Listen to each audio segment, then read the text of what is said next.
kay former Speaker Romualdez, sir, kung mapapatunayan na yung connection niya with the Discayas, I think ang nabanggit po ninyo ay ginamit as front yung Discayas sa pagbili ng property.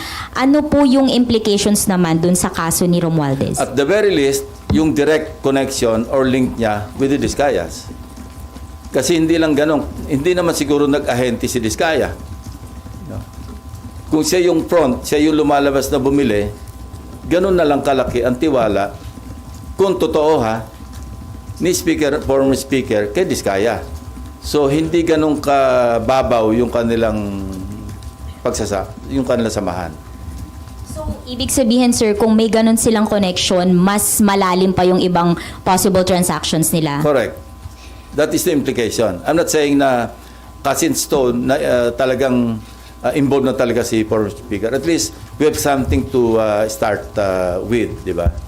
And sir, yun pong pagbili ng bahay, kinonfirm po yun nung may-ari, nung dating may-ari, na si former speaker at Discaya yung bumili. Through third parties. Yeah. Nakikwento niya nga yan eh. Kasi ang isa sa mga kwento, nung mapanood ng mga maid, sina Discaya rito, ma'am, yan yung bumili ng bahay mo Ganon. Yun yung konting detalye, no? But these are, of course, hindi galing sa, so to speak, yung horse's mouth. Kaya gusto natin, maimbitan mismo yung former owner na siya na mismo magsabi na ang kausap niya, mga Discaya. But hindi lang isang source ito, maraming sources ito. I've spoken to at least 3 sources na pare-pareho yung sinasabi. Pero di pa sure na darating may ari, sir, di ba? Hindi pa nagkakausap. Pero may mga indication daw na gusto mag-testify.